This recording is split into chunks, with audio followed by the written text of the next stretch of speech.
The opening of the refurbished Lingard Hospital was an occasion of pomp and splendour, with the band playing and the flags flying. The State Governor and Lady Roland arrived and were taken for a tour of the Guard of Honour, provided by the school children from St Joseph's and the Junction demonstration schools. One of the highlights of the day was a bouquet presentation to Lady Roland by 3-year-old twins Jessica and Emily Fox. From there, it was down to the official business. The manager of Lingard Hospital, Mr Darryl Matham, gave a brief history of the hospital and the aspirations of the owners, the Hospital Corporation of Australia. After the plaque was unveiled by Sir James, the official party was taken for a tour of the hospital. Centenarians Mrs Vine and Mrs Foster explained some of the finer points of the hospital during the inspection. From there, it was outside to mingle with 400 guests over a cup of tea. Mr Matham says the extensions have changed the function of Lingard Hospital. The major changes are that we've now moved into the area of acute surgical and acute medical care for our patients. But in all other respects, the role of the hospital stays as it has been for the last 10 years. The hospital has been described as a new form of hospital for the Newcastle region. What's meant by that?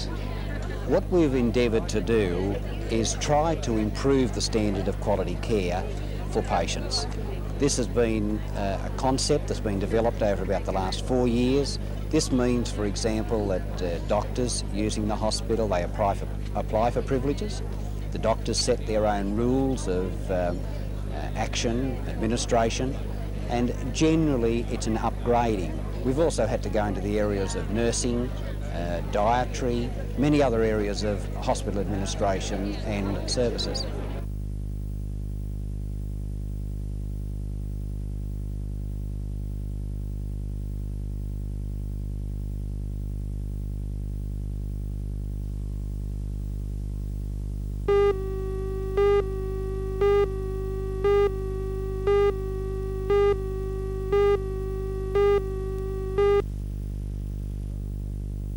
We've written to the Minister late last year seeking to have the clarification of the Coopers-Lybrand report, and we're under the impression at that stage that it was basically between Kooragang and Port Botany for the location of the new terminal. But now apparently with the proposed introduction of a rail link from Port Kembla to the main southern line, Port Kembla, is now being favoured, and I think we're showing great interest in that. As a matter of fact, we intend to contact the Minister to see what can be done about it, because Newcastle certainly would benefit greatly from a new port facility on Kooragang Island. Do you think the new grain terminal's become a political lolly to be handed out to a needy cause? Certainly that looks the case. We know that the task force that's been operating in Port Kembla have been very active, particularly in the light of the iron and steel industry crisis, and certainly pressure has been brought to bear on the location, I'm sure, of this terminal for Port Kembla. But nevertheless, the rail link certainly does help their cause, and the wheat that's being produced in the southern areas, of course, is a pretty hard argument to toss. But nevertheless, I think we ought to be in there fighting for it.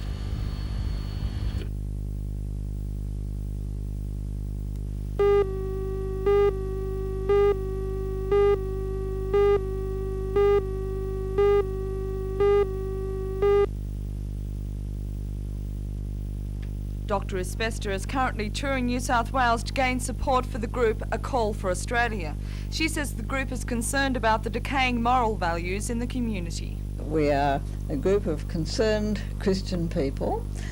We already have a representative in the New South Wales Government in the Legislative Council, that's Reverend Fred Nile, and we decided that we should put up a group for the Senate to stand for the maintenance of those basic moral values that are necessary to preserve society.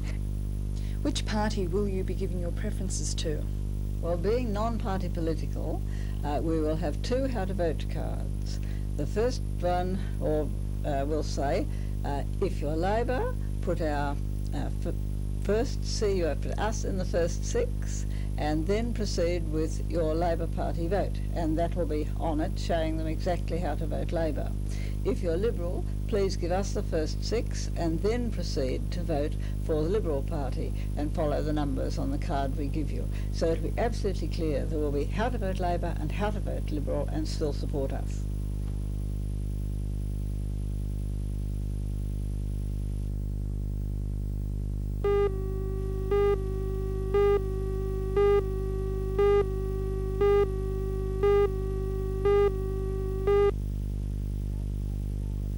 Novocastrians have once again opened their hearts and wallets. This time for the victims of the bushfires in Victoria and South Australia. Thousands of victims organisers say they are very pleased with the response and hope organisations have requested the Westpac and Commonwealth Banks, the New South Wales Building Society, the Red Cross, St Vincent de Paul and the Salvation Army are all collection agencies.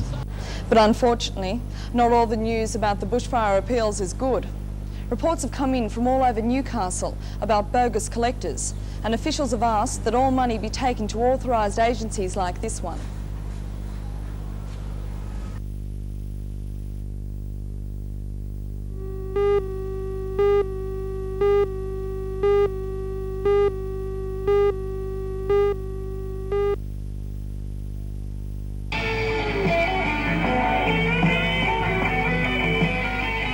Show is over for another year, and the organisers say they couldn't be happier with the result. A few spots of rain on Thursday pointed to a repetition of previous year's wet conditions, but this year has been ideal show weather, with the cloud cover keeping the temperatures down.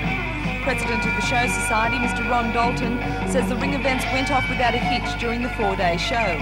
He says this year saw record entries in both the horse and trotting events. Sideshow and ride owners say they were also happy with their takings. $58,000 was taken at the gate, which is $300 below the 1981 record. 5% of the gate takings were donated to the Mayor of Maitland's bushfire appeal, and all agricultural produce was sold and the money raised went towards the appeal. The Bushfire Brigade was also collecting donations, and a total of $7,000 was raised. Now Mr Dalton says they can start preparations for the 1984 Maitland show.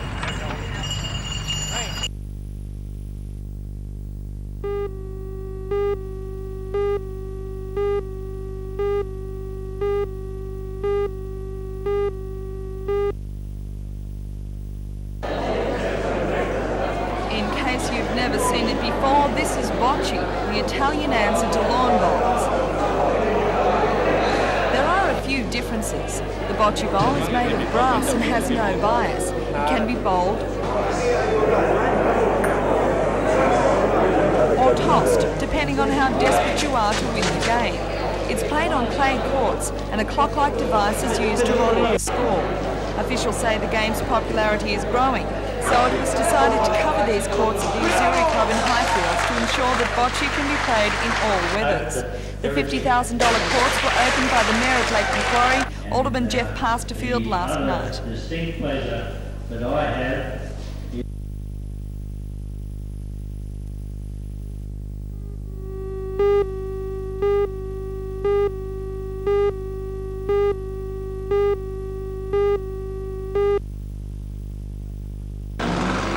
Although the Hunter Theatre at the Junction has been replaced by a motel, the manager, Mr Bob Mason, was determined the old theatre would go out on a high note. Yesterday, tours were conducted through the 60-year-old cinema, a chance to take one last look at the theatre that has been so much a part of Newcastle's history. Last night at the final screening, a John Belushi comedy double was played, but it was a disappointed and melancholic group of fans who won't go outside. About the Hunter Theatre closing. We think it's very sad, very sad. It'd be a shame to see it close. It's ridiculous closing the place down. What do they want to close it down for? They've got plenty of motels all around. Whenever they want to make a fast buck, well, we suffer, don't we, for entertainment. How long have you been coming to the Hunter Theatre? Since I was a child. You know, school plays and puppet shows, Snow White and Seven Dwarfs, you know. So you'll miss it? Yeah. It's quite a shame actually to spend here for so long. It's sort of just destroying part of Newcastle.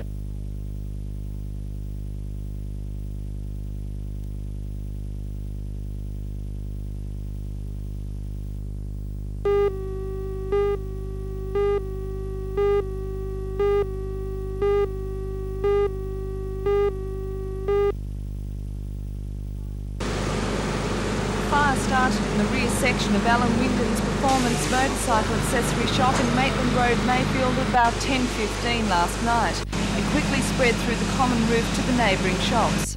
The rear corner of the fish and chip shop was damaged by the fire. The major damage to the other three premises was caused by smoke and water. No one was hurt in the blaze, but firemen say one section of the motorbike shop was completely gutted. The cause of the fire is unknown at this stage.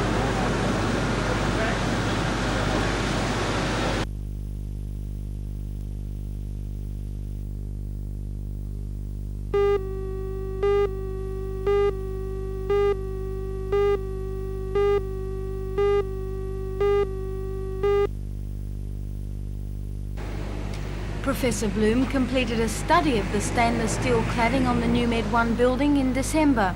He found the cladding to be an unsuitable material for building on the Newcastle Hospital site because of its proximity to the surf. According to his report, the type of stainless steel used on new Med 1 is subject to pitting and crevice corrosion in the presence of salt. Professor Bloom claims that if the corrosion is allowed to continue unchecked, the cladding will eventually crack. He says the only effective remedy is to coat the stainless steel with epoxy paint within the next few months. That operation, however, is likely to cost hundreds of thousands of dollars. It seems the situation is one which Health Commission officials prefer not to talk about. When I contacted the Hunter Region's project director, Mr. Tom Lindsay, today, he refused to be interviewed. He said the condition of the new Med 1 building is now being monitored by the Commission and that no further comment could be made until expert opinion has been sought. And that, according to Mr. Lindsay, could take several months.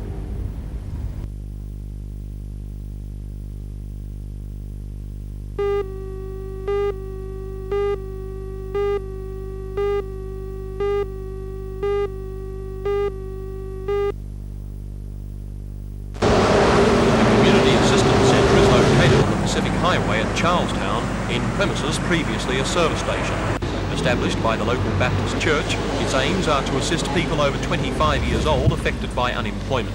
The centre now has about 80 workers available for casual work. The centre also provides other free services including financial counselling, skills training and family welfare support such as food and clothing.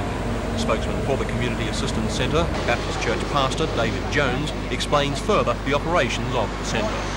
What we've been doing over the last couple of weeks is making contact with people in the area who are retrenched and unemployed workers and seeing what sort of areas of work they're interested in doing. Now, of course, most of them are registered with the CES in their specific professional or trade areas, but many of them are so keen to work that they'll do almost anything. So we have about 80 people at the moment who've registered who are willing to mow lawns, paint fences, fix roofs. Some of them are licensed and can move power points and fix dripping taps.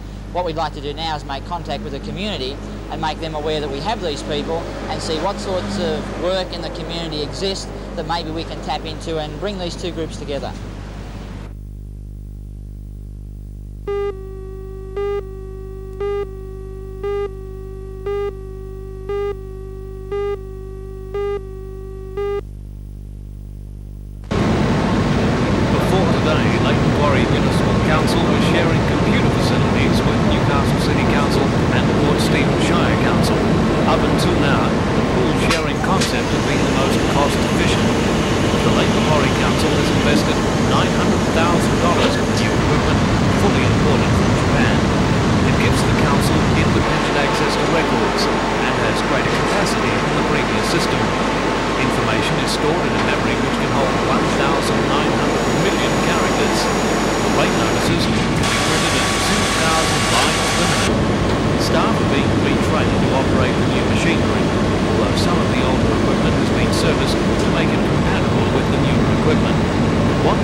Well, in the short term they'll see they can expect a better response from the staff when they either call and make inquiries or they telephone and make inquiries. They'll be able to get their information more quickly and it'll be more up to date. And in the future, as more systems become live, the system will be more responsive to what the public wants. The question everybody asks when a computer is installed and high technology moves into any area, will any jobs be lost? No, not in this case, mainly because we've already had computerisation in this council for a number of years and this installation has been planned well in advance and there's no job losses.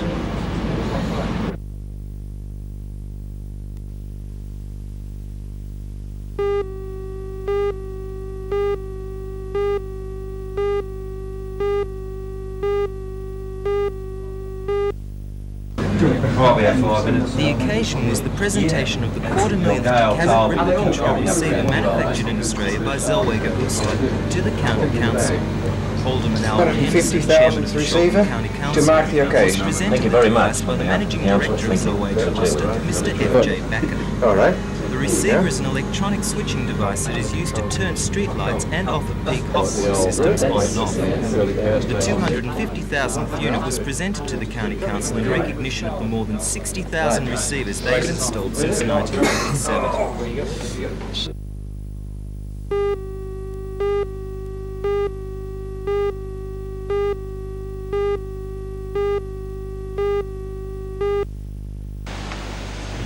The effectiveness of the new braking system can be demonstrated using these two model cars on first dry and clean track. Then the steel rails are thoroughly drenched with water and the experiment repeated. This time, the car fitted with a conventional braking system shoots on past the fire stopping point, while the one fitted with the tram lane grip stops just as before. This is a model of an underground personnel transporter, and it's fitted with the conventional pad-type braking system. In the event of an emergency, these pads come down onto the rails and bring the car to a halt, and under good conditions work quite well. But if the rails are moist or greasy or gritty, as they quite often are in the mine situation, the system is greatly reduced in efficiency. But the new braking system uses a grooved steel wheel which comes down and grips the rail, and according to A.B. Ray and Company of Bullaroo, the manufacturers, it works quite well under all situations. The industry's response has been phenomenal ever since the AMEX exhibition. Inquiries have come in from throughout Australia and overseas. No firm orders have been placed, but A.B. Ray will be installing the Friendlane system in a drift at Newvale. After it's demonstrated under actual operating conditions, the company expects orders to flow in.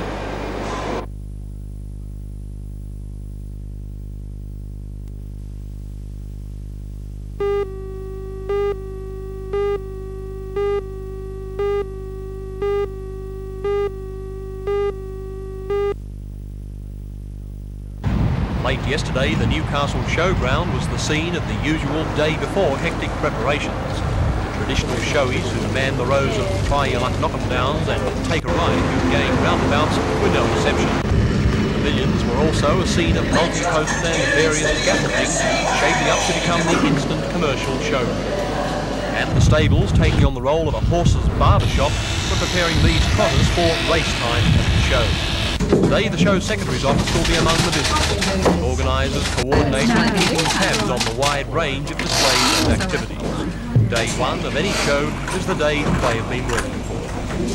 Well, day one, it's an afternoon and evening show. We open our gates around about midday. And by the way, the entry fee for the half-day show is half price, $2 instead of $4. Now, day one, our entertainment will start at 5 o'clock. That's the ring entertainment in the evening. And it will consist of quite a few highlights. We've got the Gollins, we've got Commodore cars, and a novelty Shetland pony race. All good events, and we have to kick the ring off in fine style.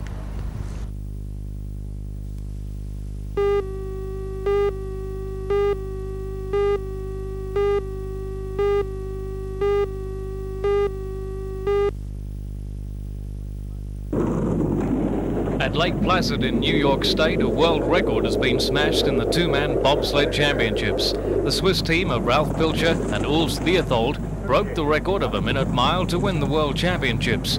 The opening competition was marred by an accident in the first heat when the Canadian team lost control on the final curve and slammed against a wall. One member suffered neck injuries.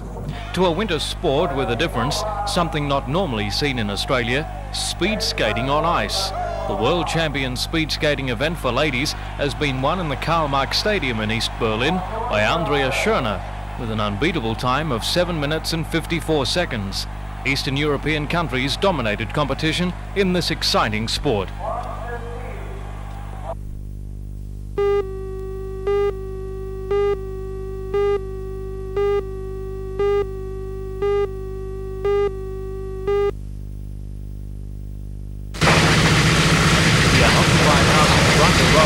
First noticed the light by neighbours. The fire covered Adam's house with a pall of black smoke for some time.